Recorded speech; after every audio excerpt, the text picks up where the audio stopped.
Hello YouTube, this is Christian coming to you with another knife review. This time we're looking at the Kizer T1. You might have noticed in my playlist there's quite a few Kizer knives, and I just want to point out that I'm not affiliated to Kizer and I'm not paid to do any Kizer reviews. This is perhaps one of the reasons why I have so many Kizer knives is that the budget knives, in the budget knife world, you get a lot of knives in D2 or perhaps 9CR or 8CR. But Kizer is one of the few companies who does budget knives in 154, and for me that is just an excellent steel. And whenever I look for a beta knife, a knife that I use on a regular basis, I find Kizer is just having something that interests me and that I can find a use for, and therefore I've been really impressed with their quality overall, with the reliability of their actions and the hardening of their 154. They really have that nailed down. So quite often I just have a tendency, due to the materials used and the quality they produce, to pick a Kizer knife more often than not. In this particular case, this is the Kizer T1, and the Kizer T1 has been around for a number of years as a frame lock knife. Rather nice. I personally love the design language. I love the cleanliness of the design. You have relatively limited hardware, so it's not too many screws in it. It is just a lovely everyday carry knife from my perspective.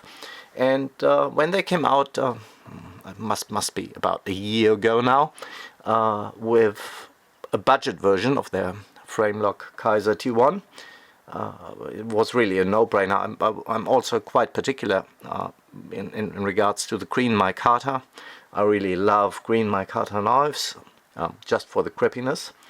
And as you can already make out, probably, if you look at the plate of this particular knife, that knife has gone through a fair bit of usage. And I thought it's about time to make a review about this particular knife. Now, it's not a big knife. I'll just give you a rough comparison. As far as budget knives are concerned, that in my view, perhaps a little bit cheaper.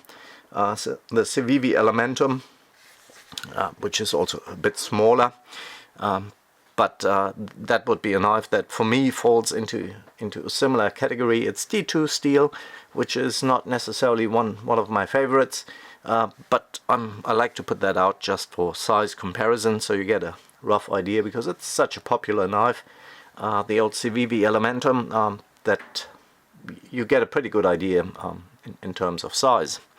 Also, the T1 for me is one of the really iconic designs. I just love the lines. I just love everything about it from a looks perspective.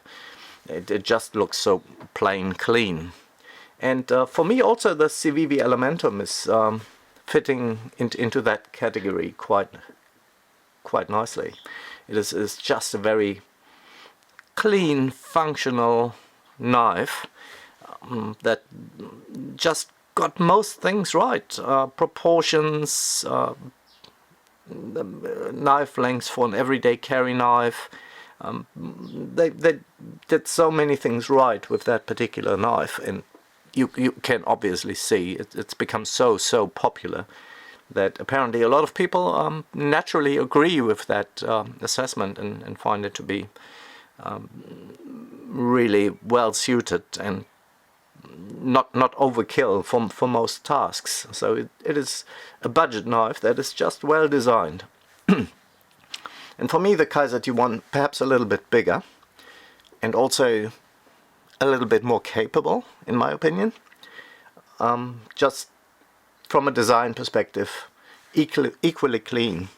Now, I have a few knives that, without too many design details, ergonomics, blend into a design language that I like a lot.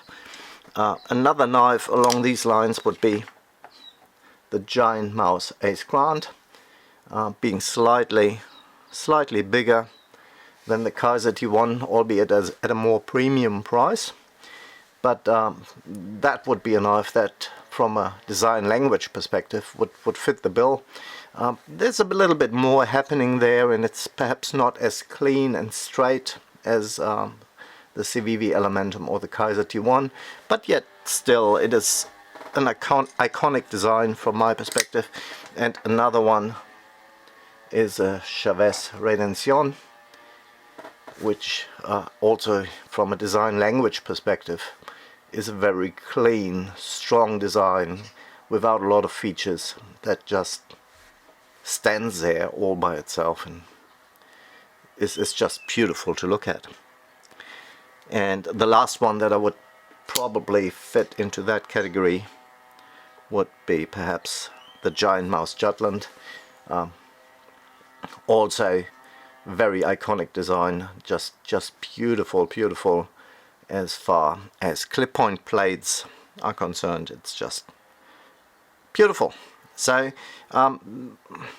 in these knives there's a lot of difference in terms of pricing, with the Chavez being the most expensive, the CVV being the cheapest. And so the Kizer T1 is on the cheaper side at the moment. I believe in the micarta version with 154 cm steel it retails at about $80 US, including shipping. So if you're not worried about waiting a little bit and you want to get it from Kizer directly, that's what you pay for that particular knife. And I feel it's a steal. It is just so well made. And when I first got it, I found it was feeling a little bit on the light side. And on the pictures I really loved the green micarta, but when I got it, the micarta initially looked a little bit fuzzy. So as opposed to what I'm used to in micartas, the Giant Mouse is perhaps a gold standard, and then there's a few Kizer knives who have a canvas micarta, which is also quite nice. This, however, was initially a little bit of a disappointment. So it came with that really fuzzy look, and to the touch it was feeling a little bit like not like sandpaper, but it had a certain dullness to it that I didn't appreciate and that I didn't like so much. So I was initially a little bit reluctant with its lightness and the feeling of the scale. It just didn't feel quite right. However, I decided to take it into my own hands, and I put a little bit of toconola, which is a compound that you use in leatherwork to burnish your edges.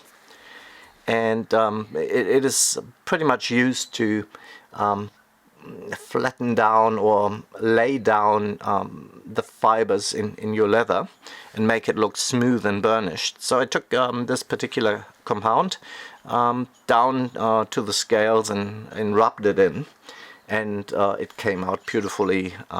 It came out just as smooth as I liked it, without using any of the micarta qualities that you would expect, increasing in crispness if your crisps get wet. So it still maintains all the features that you would want from a micarta scale. And after that I put it in my pocket a fair bit. And this particular knife I keep at my workplace. I recently changed work, and I'm working on a water jet cutter quite a lot of times, and as part of this I need to refill the abrasive, the garnet in the abrasive hopper. And so I use a knife quite frequently to open garnet sacks, which are paper sacks that I need to cut open. And for this particular purpose I really need a knife that has a little bit of a sharp, nicely piercing tip to cut open these sags without ripping the paper in any way.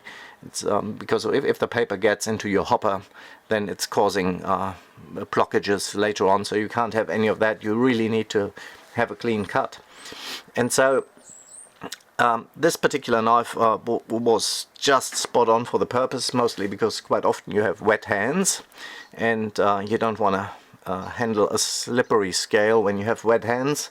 So my cutter was the first choice, and then because I'm opening garnet sacks, which is probably the worst thing you can do to a knife's sharpness, it would dull rather quickly, so I needed a knife that I can strop quickly and get back to get back to its original sharpness rather quickly. And so 154 was one of my top candidates in terms of steel, just because it responds so well to stropping. So looking for a knife for this particular purpose, I went through my collection and thought, I really didn't want to take any of my more expensive knives, because it was just going to be detrimental to everything. Garnet is a relatively fine cutting sand, so it gets into your bearings, and it doesn't treat your blade all too well. It dulls it, and then you gotta sharpen and strop all the time. So I was looking for a cheaper knife, and I was looking for my Carter scales, and I would look for a knife that actually responds well to stropping. So here it is, and it fits exactly. It's absolutely fit for purpose in this particular case. Albeit perhaps bronze bushings would be better than bearings, but I have to say the bearings in this particular knife, they are ceramic bearings. The detent ball is ceramic. You have a stainless blade, so there's been sometimes a little bit of a gritty sound from all the sand, but it still never stopped working, so it just flipped out, sometimes with a little bit of a gritty sound to it, but no problems whatsoever. And as you can see, it is a knife that has cut through quite a fair bit of sand, so there's a few scratches in the blade. But one of the beauties also of this particular design and the way they do the backspacer, I'm a lanyard guy, so I'm using lanyards on most of my knives. I find it much easier to reach out and find the knife and not squeeze the pocket clip when I try to pull it out and pull my trouser up in the process. I find it much easier to work with a lanyard.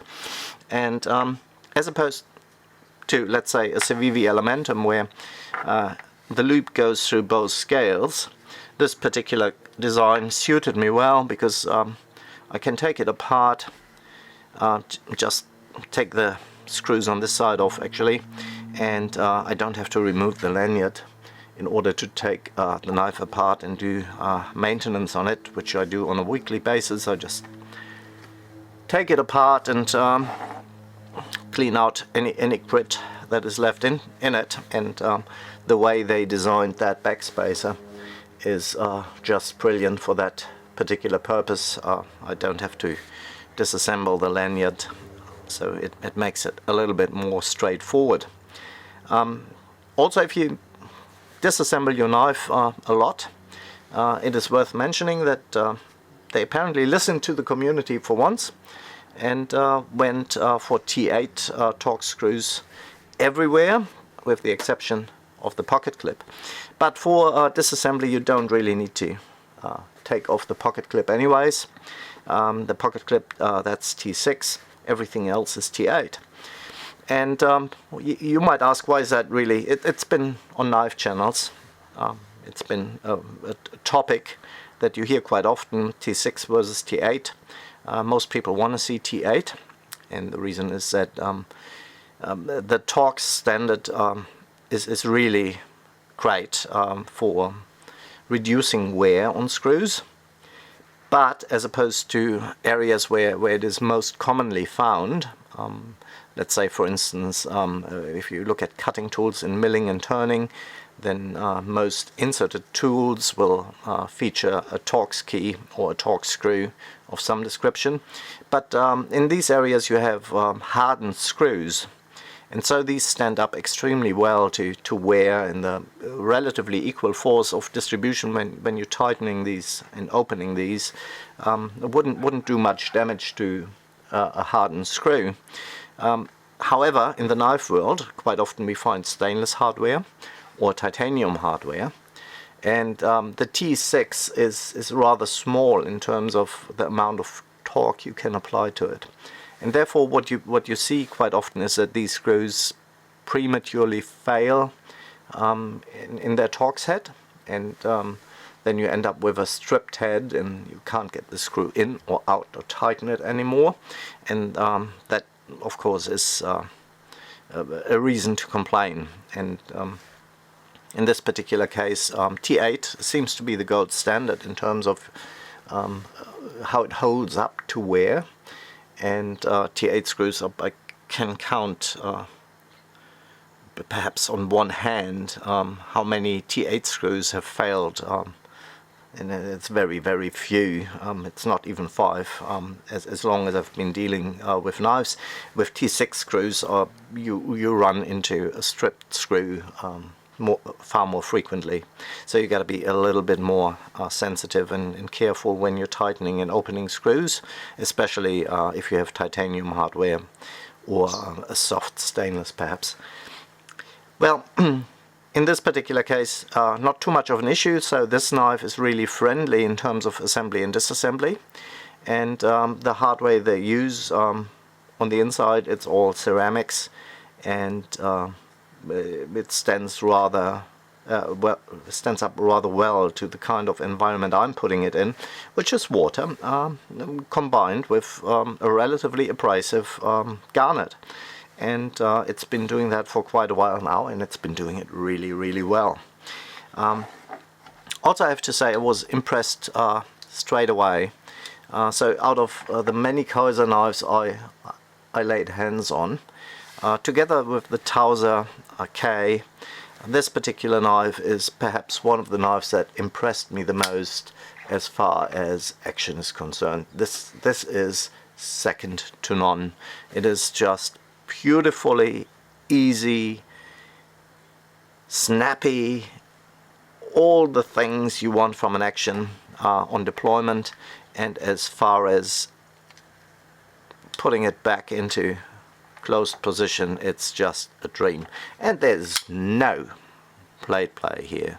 There's just absolutely nothing. That is just perfection. And in a $79 knife, that is just plain impressive.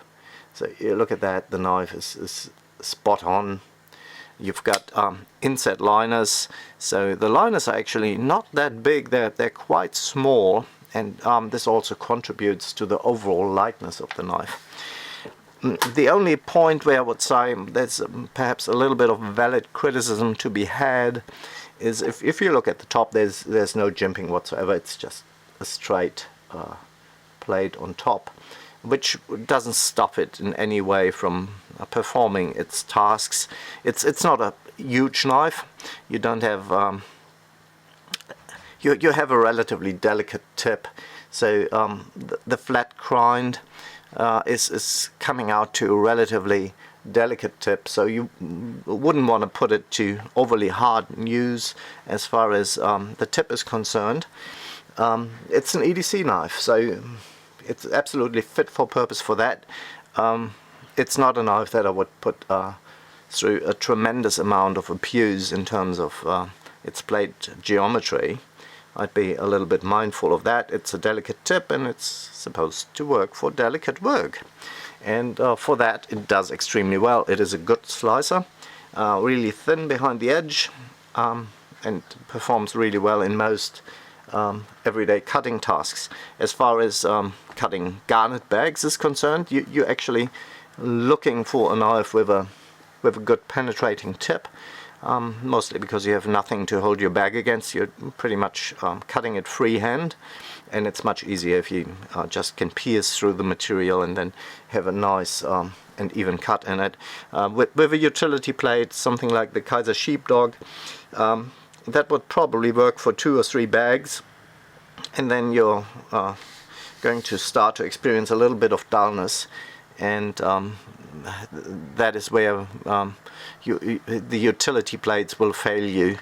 You can't just penetrate with the tip all that well with sheep's foot plates or plates that are really designed to do utility cuts. In this particular case, that's not an issue. So yeah, one of my favorite designs, the Kizer T1. I don't hear an awful lot about it on the channels out there. It is a beautiful EDC knife, and depending on budget you've got two options, and I cannot tell you which one I like more. I will actually get the T1, which has been around for donkey's years as a frame lock in titanium. It's on my list of knives that I want to get for my collection because it's an all-time classic. I love it. But it wouldn't be the knife I would be taking to work. So I'm always a little bit concerned about titanium scales. They look nice, but they, especially if they're bead plastered and not in a stone washed finish, they tend to show a little bit more wear on the scales, and since you're spending a fair bit of money on those, you tend to not want to put it through the same amount of abuse that you perhaps do with a everyday beater knife. And if your everyday beater knife happens to be a really well looking T1, then in my book there's absolutely nothing wrong with that. It's just a beautiful design, really functional, a joy to have in your pocket, a joy to deploy, a joy to cut with, and it hasn't let me down yet. So another Kizer knife from somebody who enjoys Kizer knives. Yeah, go out and get one. It's a great knife. You will not regret it. Alright, thank you for that. See ya.